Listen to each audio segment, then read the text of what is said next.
Om Swastiastu, Om Awigenam Astu Nama Sidem, Om Swirastu Tat Astu Swaha, Om Anobadrah Kartawiyantu Wiswatah.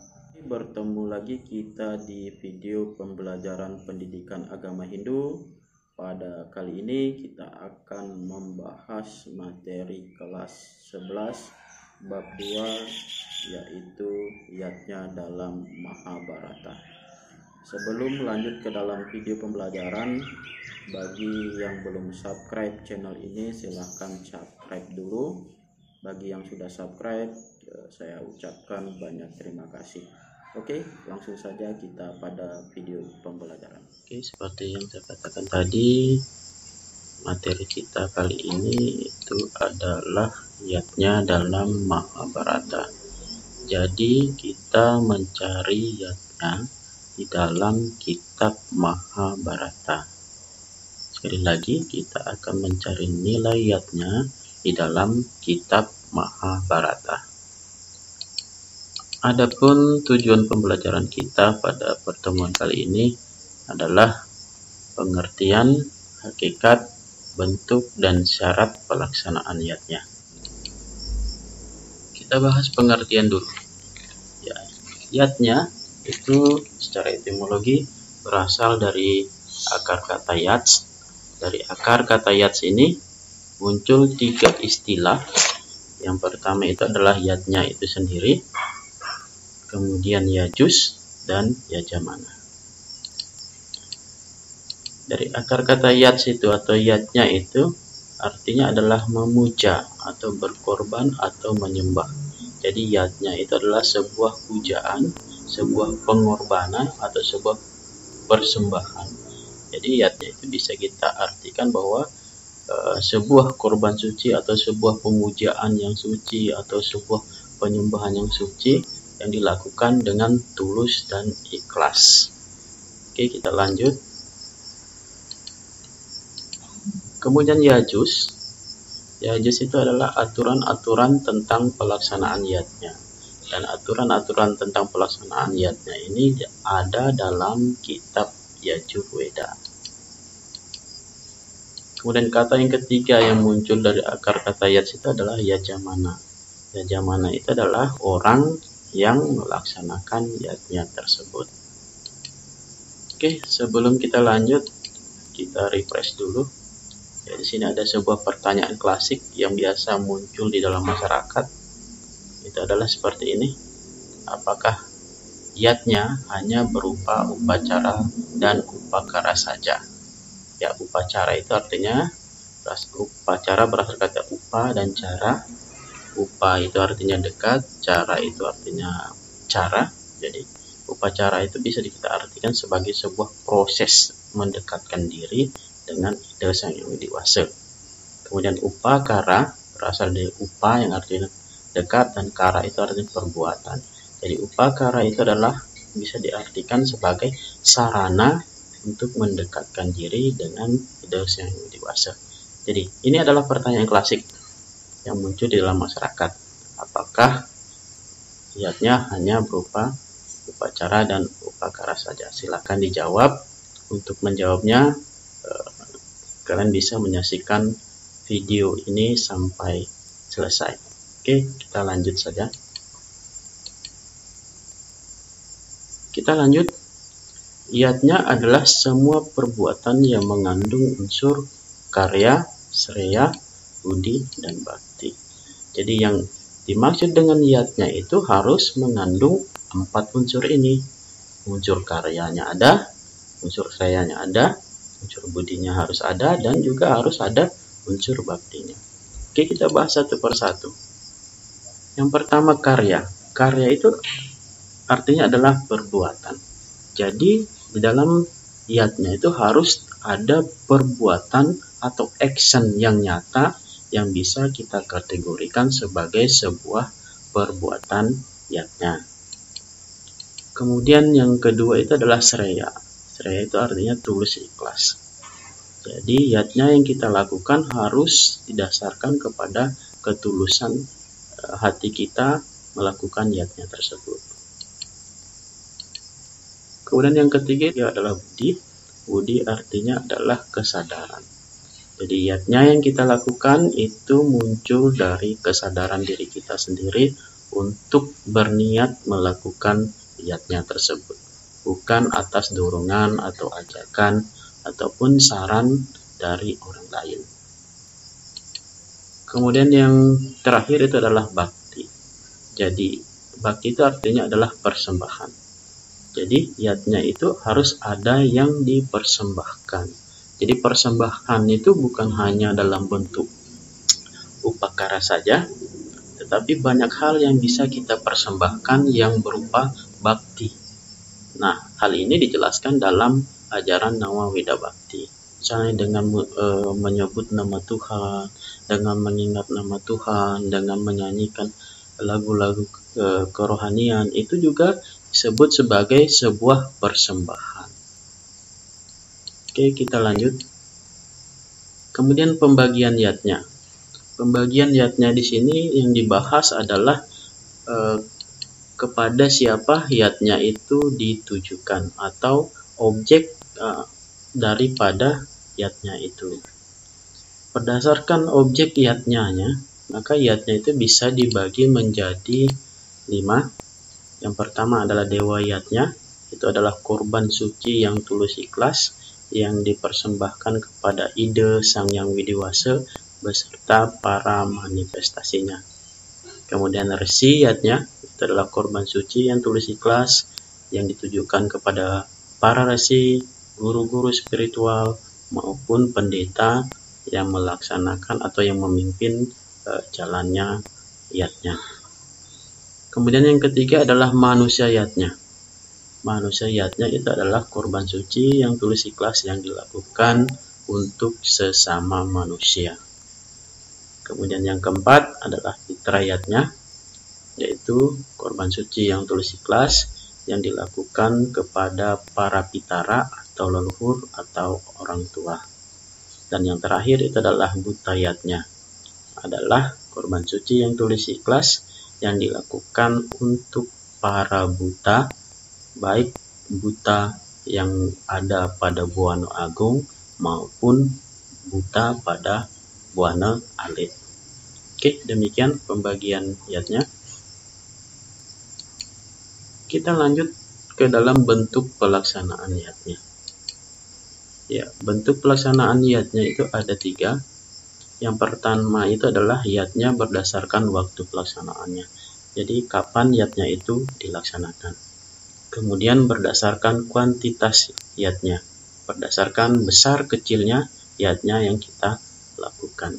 Kemudian yang ketiga adalah berdasarkan kualitas yatnya, guna daripada yatnya tersebut. Oke, kita bahas satu persatu.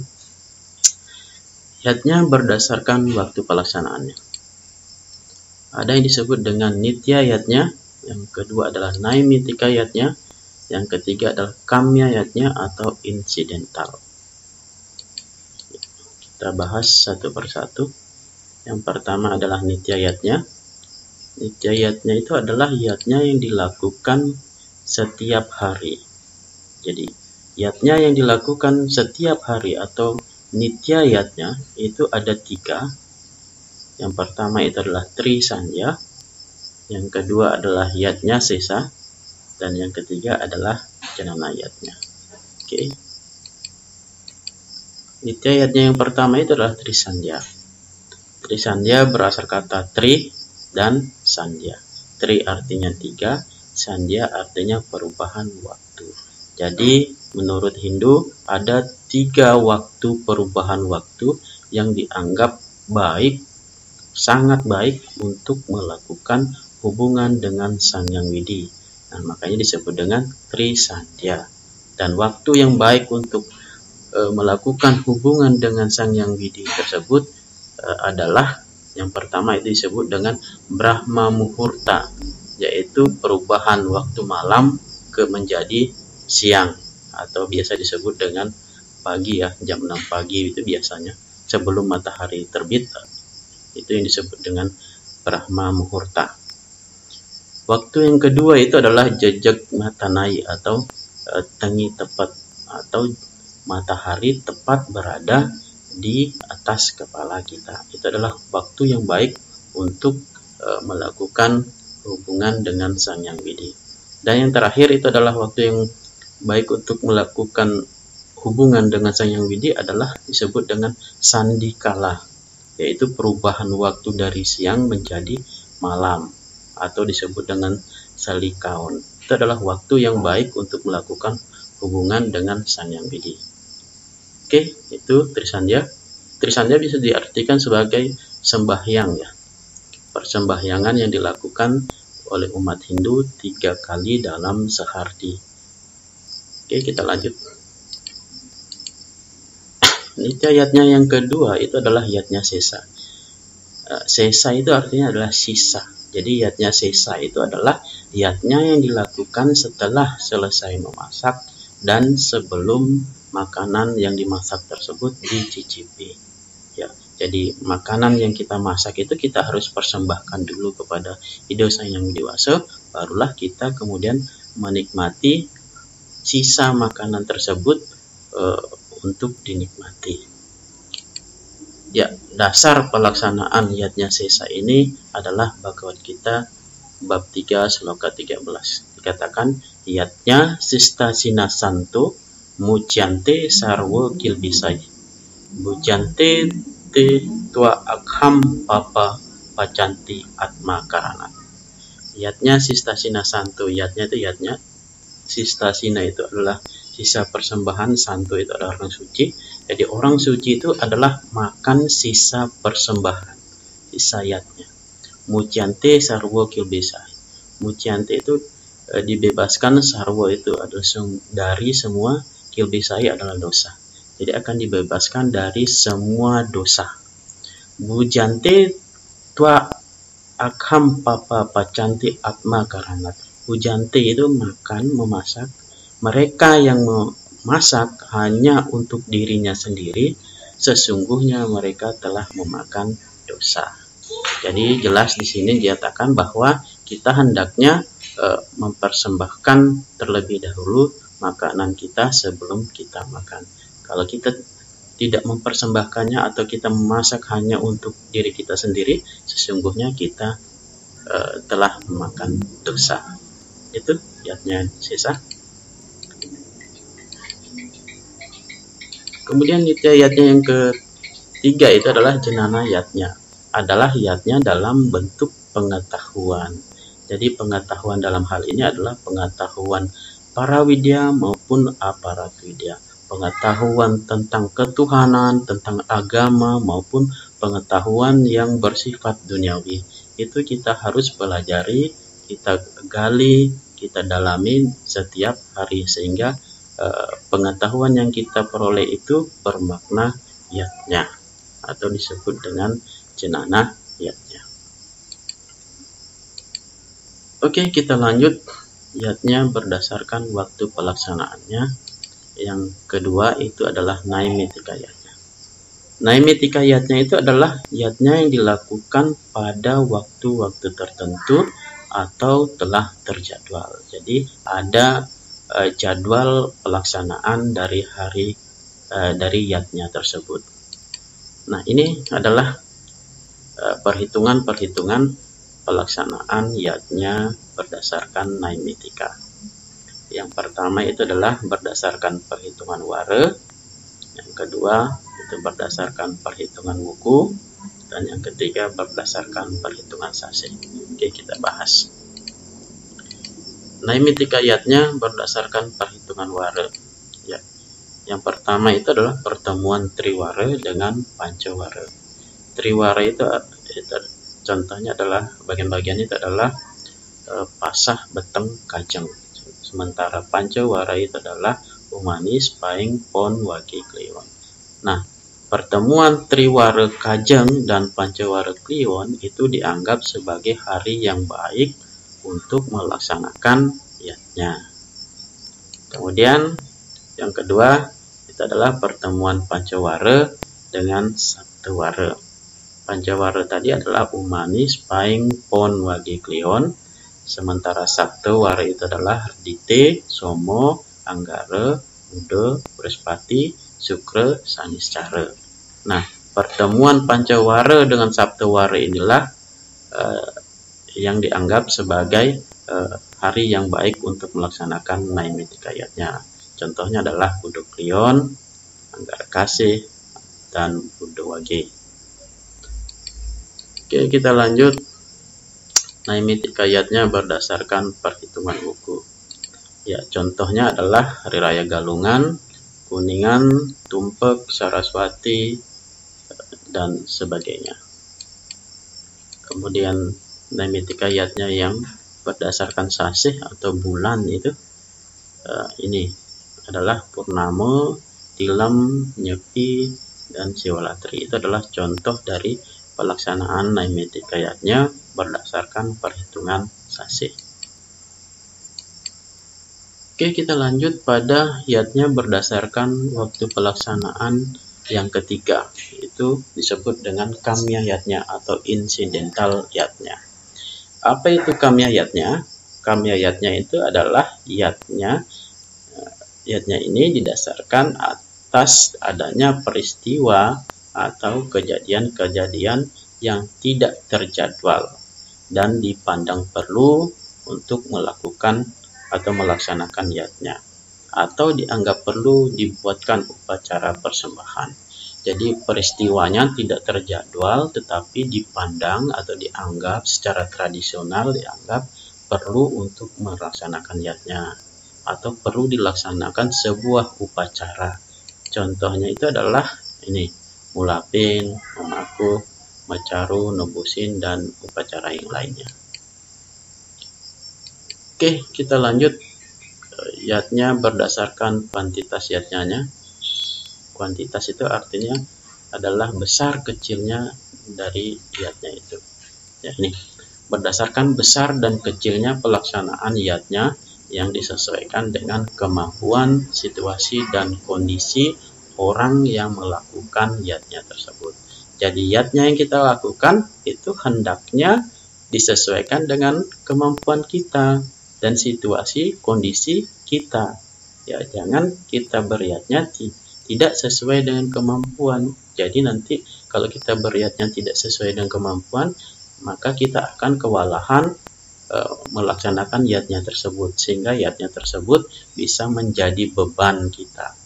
Nah, dalam agama dinyatakan bahwa yatnya itu harus dilaksanakan dengan tulus ikhlas, bukan yatnya itu malah menjadi beban. Makanya kita harus beriatnya disesuaikan dengan kemampuan kita, situasi dan kondisi kita pada saat melakukan yatnya tersebut. Yatnya berdasarkan kuantitasnya bisa dibagi menjadi 3, itu adalah kanista atau yang kecil, madya itu yang sedang, utama itu yang besar. Kanista bisa juga dibagi menjadi 3. Yang pertama itu adalah nistaning nista, yang kecil di antara yang kecil, kemudian madyaning nista, yang sedang di antara yang kecil, kemudian yang ketiga adalah utamaning nista, yang besar di antara yang kecil. Kemudian yang madya juga atau yang sedang, yatnya yang sedang ini bisa dibagi menjadi 3 juga. Yang pertama itu adalah nistaning madya, yang kecil di antara yang sedang. Kemudian yang kedua adalah madyaning madya, yang sedang di antara yang sedang. Kemudian utamaning madya, yang besar di antara yang sedang. Kemudian utama itu juga bisa dibagi menjadi 3. Yang pertama itu adalah nistaning utama, yang kecil di antara yang besar. Kemudian yang kedua madyaning utama, itu yang sedang di antara yang besar. Kemudian yang ketiga itu adalah utamaning utama, yang besar di antara yang besar. Demikian pembagian yatnya berdasarkan kuantitasnya. Kemudian kita lanjut pembagian yatnya berdasarkan kualitasnya atau guna atau sifat daripada yatnya yang kita lakukan.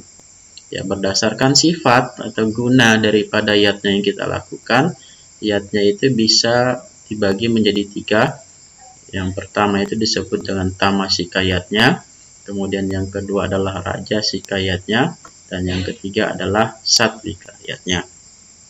Kita bahas tamasika yatnya. Tamasika yatnya itu adalah yatnya yang dilakukan dengan salah. Ya, niatnya melaksanakan yatnya, tetapi proses untuk mencapai yatnya itu, proses untuk melakukan yatnya itu yang salah. Kenapa dikatakan salah? Karena tidak sesuai dengan 7 syarat yatnya yang satwika.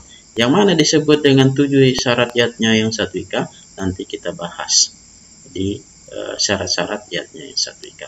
Jadi tamasika yatnya adalah yatnya yang dilakukan dengan salah atau tidak benar atau tidak sesuai dengan sastra. Kemudian yang kedua itu adalah rajasika yatnya. Rajasika yatnya itu adalah yatnya yang dilakukan dengan bersifat pamer, pamrih. Jadi sebenarnya yatnya itu tidak boleh dilakukan dengan pamer ataupun pamrih, melainkan yatnya itu harus dilakukan dengan tulus ikhlas. Sehingga rajasika yatnya ini juga dikatakan yatnya yang sifatnya atau gunanya tidak baik. Dan yatnya yang disarankan itu adalah yatnya bersifat satwika, yaitu yatnya yang dilakukan dengan benar. Kenapa dikatakan benar? Karena dalam proses pelaksanaan yatnya sudah memenuhi 7 syarat yatnya yang satwika.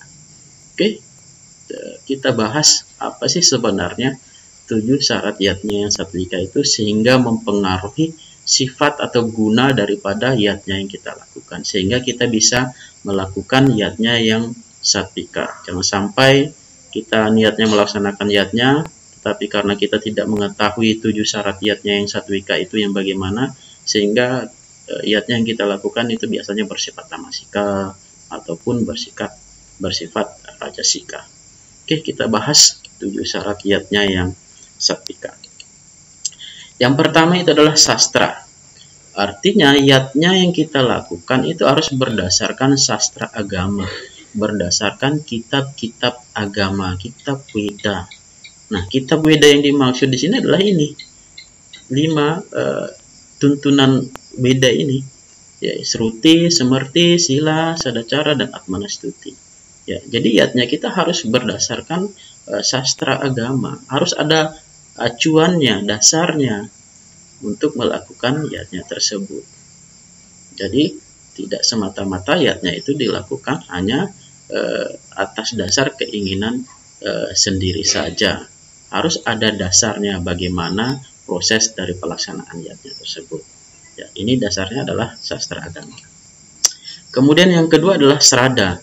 Jadi yatnya yang kita lakukan itu harus dengan penuh keyakinan bahwa apa yang kita lakukan itu adalah sebuah kewajiban kita. Jadi yatnya itu adalah sebuah kewajiban, maka kita harus meyakini bahwa itu memang benar-benar kewajiban manusia untuk melakukan yatnya. Ya. Srada artinya adalah keyakinan. Kemudian yang ketiga adalah lascarya. Jadi yatnya yang kita lakukan itu harus dengan penuh keikhlasan. Jadi kita melakukannya dengan ikhlas tanpa mengharapkan pamrih ataupun imbalan daripada yatnya yang telah kita lakukan. Kemudian yang keempat itu adalah daksina. Jadi dalam melaksanakan yatnya ada sarana upakara yang digunakan. Kemudian yang kelima itu mantra dan gita. Mantra itu adalah kalimat-kalimat suci dalam sastra agama yang memiliki kekuatan. Kemudian gita itu adalah lagu-lagu keagamaan. Jadi dalam sebuah yatnya itu harus ada diiringi dengan mantra maupun dengan gita. Kemudian yang keenam itu anasewa atau atitiyatnya atau persembahan kepada tamu. Jadi kalau setiap melaksanakan yatnya harus ada jamuan untuk manusia atau jamuan untuk para tamu. Makanya kalau kita melakukan yatnya di rumah masing-masing atau di suang-suang, maka di tradisi kita di Bali adalah dengan istilahnya undangan. Ada tamu yang datang memeriahkan upacara kita. Nah, ini adalah salah satu bentuk daripada anasewa. Kemudian terakhir itu nasmita. Jadi yatnya yang kita lakukan itu dilaksanakan dengan tidak pamer. Demikian 7 syarat yatnya yang 1 IK. Mudah-mudahan setelah kita mempelajari 7 syarat yatnya yang 1 IK, kita bisa beryatnya dengan cara satvika. Artinya yatnya kita dijauhkan dari sifat-sifat yang salah, atau niat kita melaksanakan yatnya tapi cara kita melaksanakan yatnya yang salah, ataupun kita niat melaksanakan yatnya tetapi tujuannya adalah lain, yaitu adalah pamer atau biasa disebut dengan rajasika yatnya. Oke. Sebelum video ini berakhir, silakan tulis tugasnya. Ada 3 tugas di sini. Yang pertama, apakah yang dimaksud dengan yatnya, dan jelaskan dengan 1 contoh yat. Kemudian yang kedua, jelaskan apakah yang dimaksud dengan upacara dan upakara. Ini kita sudah bahas tadi. Dan yang ketiga, jelaskan bentuk pelaksanaan yatnya berdasarkan waktu pelaksanaannya. Ini tugasnya, silahkan dikerjakan. Oke, demikian pertemuan kita pada video kali ini. Terima kasih atas perhatiannya. Kurang dan lebihnya mohon dimaafkan. Kalau ada pertanyaan, silahkan tulis di kolom komentar. Dan saya akhiri dengan Paramasanti. Om Santi Santi Santi Om.